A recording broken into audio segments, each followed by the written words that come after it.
All right. So on to the rest of the news.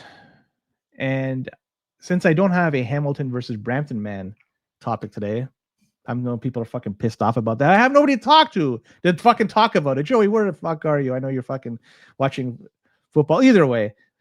So this is brought to you by 256heat.com. This is where you could buy a heater to heat up your home. Just plug it into your regular outlet. And from there, you could mine Bitcoin. What am I talking about? You're getting a unit that is essentially a Bitcoin miner that creates heat. So if you're going to be heating a unit of your home, a room, rooms, garage, you name it, just buy one of these little devices, plug them in, point it to the pool, and you're going to earn sats on the daily. Pretty cool stuff. 256heat.com. Check them out. And don't forget, you came or we sent you to them. So that way they know that we are the ones that sent you there. No Hamilton versus Brampton, man. Boomer, I'm sorry about that. I know I really wanted to do it, but I couldn't because I don't know. I didn't know how to incorporate it. I was gonna do a Surrey versus Brampton, man. I don't know who the fuck came up with that idea last week, but I was gonna do that. Give me a sec. I need a swig of water here. That's some fucking good water. Anyways, I was gonna do a Surrey versus Brampton, man. I couldn't do it. So anyways, President Trump, I'll be very quick on this one. 100% tariff on China. Said he was going to do it starting November 1st. Then, shortly thereafter, looks like everything is good. We're not going to do it. What a fucking fake out that was. I think that a lot of people made bank on this move. People shorting markets, whatever market that was open at the time. Good for them. It just goes to show you how centralized this bullshit is. But what I do want to talk about really quick is the Treasury Secretary Scott Bessent. And he came out, he said the U.S. Treasury is going to be helping out Argentina. How many people here think this is a good move? They're going to be buying $20 billion worth of Argentina pesos, direct buy. It's going to be a currency swap, essentially. The USD is going to be printed, exchanged for Argentina pesos, $20 billion worth of USD going one way, and the equivalent value of Argentina pesos going the other way. I think it's a pretty good move by Scott and crew. Like, it's only been 2 years since the Argentina peso has been devalued. So maybe they'll continue on this path. Or fuck, how many times this century has there been economic crisis, what the fuck it is, in Argentina? Right? It's countless, right? And they're fucking buying this. Why? I mean, this thing, the Argentina peso, I hope it's not plastic because this thing might turn out to be toilet paper one day, and you might as well wipe your ass with paper rather than plastic because that'd be a fucking mess. I know the United States, they want / need a strong ally in South America. I get it. But come on, like, look at all the stuff that's going on in the United States. You know, you have people that are not working. The economy is not going in the right direction.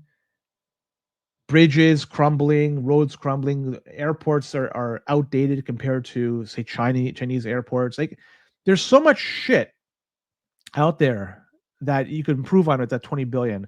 But they're sending this money over there to as a way to keep them in a decent spot. They have Milei was elected. When he was first elected, don't forget all the people in the Bitcoin community were so, well, no, there's a number of people within the Bitcoin community that were so happy. Oh yeah, this guy, he's going to do good. Maybe tie in something in Bitcoin. Haven't heard a fucking thing. Don't forget Milei, that rug pull situation with the shitcoin not too long ago. And this Canadian snow peso may be next. Is there going to be an exchange? Are they going to prop up the Canadian economy? I'd like to see that. We're still in a trade war, right? Like, I don't know if we're at the stage that they're going to prop us up just yet. But look, the dude in charge over there in Argentina, Milei, like, why would you want to invest in the country? Like, I know they want to provide financial stability over there, but we're talking a country that they're almost out of foreign currency. They're desperate for US dollars or any other currency, that like euro or you name it. So they say that they're going to reverse this transaction at a later date. So United States will be sending back the pesos to Argentina for the US dollar. That's not going to fucking happen. The timing of this can't be overlooked. There is a midterm election that's going to be going in Argentina. It's coming up. So the United States, by doing this move, enables them to have the economy over there at least continue as it's doing right now. And they'll have a little bit of access to US dollars. So it gives them a little bit of a lifeline. They're really trying hard to make sure Milei stays there. It's almost like meddling in an election, right? Like, it's fucking bullshit. All right. I know there was a ceasefire between Hamas and Israel. Does anybody really care? Is anything's going to result from this? Are there still going to be fucking protests going on? The answer to the last question is yeah. And I can't believe like there was still protests going on, or at least some sort of gathering of people in support of Hamas or Palestine. There's a ceasefire that's been agreed upon. In fact, I believe there's going to be a signing of this in Egypt, and Mark Carney, our very own prime minister, is going to be there to. I don't know why he's going to be in attendance.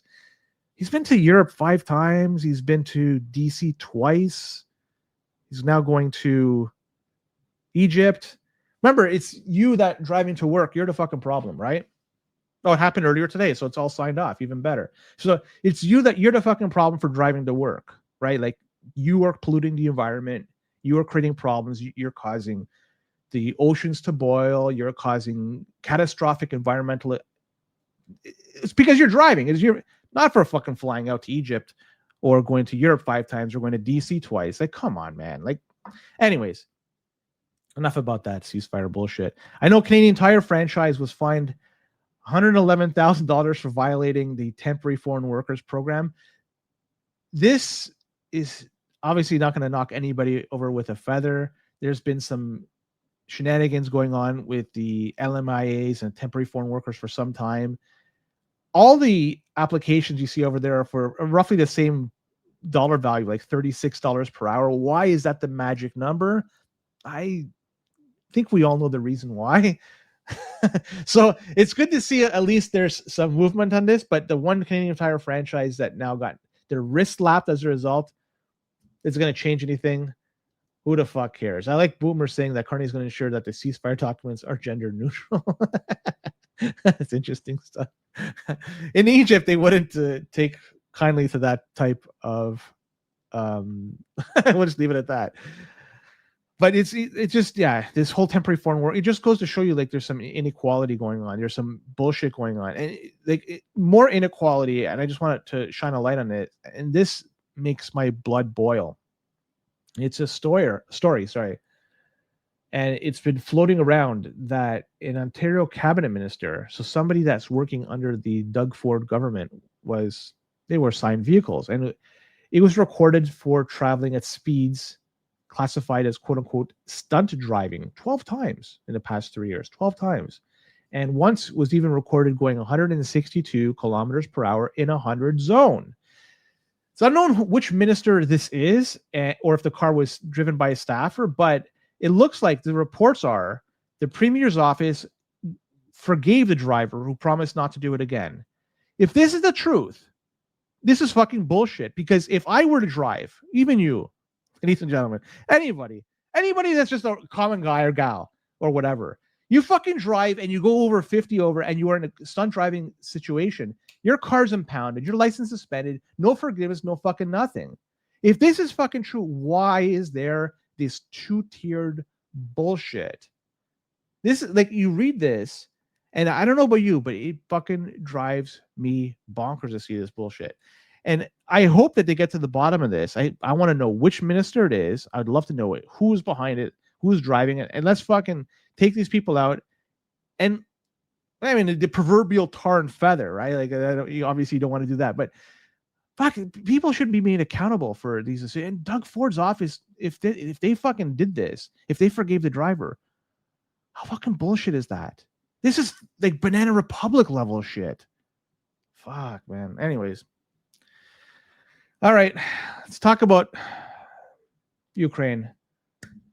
Next time you hear a story about Ukraine, about Canada donating money, just remember this. I learned this past week. I found this to be fucking very, very interesting. Keep in mind, Canada's central bank owns exactly zero gold. Zero. The nominal value is zero. So Ukraine, on the other hand, their central bank, 27 metric tons of gold that they own. $3.6 billion as of today's value. They have that. I maybe stored in the London vault, but either way, they claim ownership to it. I guess not your vault, not your gold, but still they claim ownership to that. I don't know why they don't liquidate that. Right? I mean, they have access. They have right. Okay, look. Take us another point of view. Say you're down on your luck. You have nothing. You go, you want to collect welfare. The one thing they're going to do, they're going to be asking you what your net value is. So if you own a house, I don't think you're going to be able to collect welfare until you liquidate the house, because you have something. It doesn't make sense to get welfare when you have something of value. Makes fucking sense. So the same here. Why doesn't this apply to the Z-Man? Right? Like, they should be told to, guys, you need something, fucking liquidate. When you have nothing, then we'll fucking donate. I don't know. I just look at that, and it's sad to see that they're sitting on 27 metric tons of gold. And that's a pittance compared to the Fort Knox, what they claim to own. But still, Canada knows nil. Right? Like, that's bullshit. All right, let's talk about a few more stories. I got actually a few stories here on the notable news.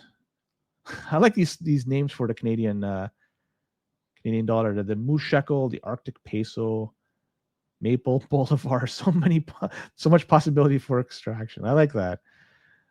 All right, this guy from India here in Canada, and he was caught spying on women in his bathroom, and he was convicted of voyeurism in Ontario after admitting to secretly spying on women at the house he's living in using the bathroom in his home. And the judge's final sentencing acknowledged the severity of the crime, but he imposed a penalty in a manner that would avoid triggering mandatory deportation or other severe immigration consequences for this man. The question is, what's the priorities of the justice system? To keep somebody here, or to give them whatever penalty is due or is just? So what comes first here? Is it actual justice or trying to keep people here? This guy's name is Aswin, I don't know, Sajavan, whatever. He's an Indian citizen. He's here on a student visa. Sorry. This is awesome, by the way. Living in Barrie with 11 other people, 12 fucking people living in the same house. That's a fucking slumlord. Gotta give that guy fucking credit. That guy's he's really squeezing every fucking drop of juice from that lemon. So he was spying on his female housemates through a peephole as they used the bathroom, and made video recordings of 4 of them in quote unquote various stages of undress. And he did this over a period of 6 months. And he was caught crouched down in the laundry room with the lights off, peering through a peephole in the wall of the bathroom. This was the decision. He said that women were of they're naked, using the facilities at the time. So he did this shit. He's obviously guilty. Still, because of the fact it's going to a sentence that would be, I guess, bestowed upon you or I, it would impact his immigration. So they had to lessen. What the fuck? This is what we come to. This is what we come to. And I got a beauty of a second story, by the way. Manitoba, an Ontario truck driver, deadly crash, took the lives of 2 people: a 36-year-old mother and her 8-year-old daughter. This guy blew through the stop sign, and he was going at a high rate of speed, hit the SUV that the mother and daughter were in, and they say the collision analysis conducted a quote unquote football kick the car over 53 meters. It moved, man. And the RCMP issued a Canada-wide arrest, and yeah, you know what? The guy, before they did, he was obviously caught at the site, at the accident. The judge granted him bail. He said that there was a horrific event, and the man faced potential lengthy term of imprisonment. And he said that they released him on conditions such as surrendering his passport and driver's license, and would maintain public confidence in the administration of justice. Well, he fled the country. But then, incredibly enough, he came back. He came back on an Ethiopian flight. I don't know why he came back. For 9 months, he was fleeing. Came back, and he then again given bail. Like, what the fuck, man? This is what we come to. It's Ontario. This is Ontario man versus Manitoba man. That's what we're doing today. Ontario versus Manitoba man. But that's incredible. Anyways. All right. Got 2 more stories before I wrap this up. I should have put this in the first half of the show because this has kind of a Bitcoin tie-in. Kinda. Not much. But this Guelph lady, she lost a great deal of savings because of a fake Doug Ford cryptocurrency scam. And the scam involved this lady. She lost 90,000 USD because there was an investment fraud that she fell victim to. The scam began with a social media ad that falsely claimed that Premier Doug Ford was launching a new cryptocurrency intended to help Canadians. And believing the ad was legitimate, she made an initial investment, $350. And then she contacted the people that were representing the investment firm, and they encouraged her to invest more. And so she did. And she did to the tune of 90,000 US. And every time she was contacting the scammers, she was told she'd have to pay some money, more money. She did that, and eventually it was all gone. Like, what the fuck? Like, how? Like, number one, she had 90K liquid like that. Like, obviously she had means, but it goes to show you, having money and having brains, there's a disconnect sometimes between. And you're right, Paulie, those people do deserve to get fucking run. And this person did. I can't believe what type of idiot is going to believe Doug Ford is going to create a cryptocurrency, and one that's going to be specifically to try to help people out. Anyways, that's what happened here. If you're going to get a call from a fake Doug Ford representative talking about an investment opportunity, don't give them your Bitcoin. Give them fucking nothing. Hang up the phone or tell them to call back later when you have to get your duck cleans. Last story I have to talk about is the federal NDP. And we have a candidate out there that Avi Lewis. And the idea from Avi is wants to set up public grocery stores in Canada. Right? We heard about this in Chicago. I believe they're doing that in certain areas of Chicago, as there's the commercial businesses, they can't set up shop. They continually get robbed. They continually have to pay out higher and higher insurance. So they just shut it down. There's a vacuum over there that's not being serviced. So Chicago decided to step up to the plate and did these public grocery stores. This guy wants to do the same thing over here, and to deal with overpriced food, what he's saying, and greedy corporations that can line the food is coming from a lot of the same suppliers, right? Like, there's not much that you can really shave off here. You can maybe a little bit, but the reality is food has gone up quite a bit over the past little while, and it's not because of greedy corporations. It's the result of the Canadian dollar and other currencies out there losing their valuation, losing the value of it. And if you're going to flood the market with Canadian dollars, if you're going to flood the market with US dollars, you're going to have the same amount or more, you're going to have more fucking currency chasing the same good. So setting up a public grocery store will do absolutely nothing to solve the fucking problem. The root of the problem is increasing the money supply. And until you solve that, you're just like a dog chasing its own tail. You're not going to be able to get anywhere with it. So, like, good luck. The federal NDP, for people that aren't, I think everybody's aware that watches our show, there's Canadian, they don't even have official party status. They have a fucking a huge hill to fucking climb to become relevant again. Jagmeet Singh, he did what he did, and the party is now in the situation it's in. Will they get official party status after next election? Who knows? To be honest, I really don't give a fuck, and it is what it is. Yeah. Just like the speed cameras, I agree. In Canada, sorry, in a lot of places in like Toronto and Vaughan, I think believe stopped it. Toronto, they're cutting them down. at an alarming rate, these speed cameras, to the point I don't think they're putting any new ones up. People are pissed off about this stuff, and whatever. It is what it is. And that's it. 50 minutes, you listen to me ramble on. Actually, there was a couple of minutes of Joey over there talking about the Bitcoin conference, Canadian Bitcoin conference, and EasyDNS. I hope you enjoyed this episode. So I'll be back at this on Monday. Tag team next week. It's not going to be me doing singles action. So with that, take care. Don't invest in a Doug Ford crypto. And we'll be back later. Take care.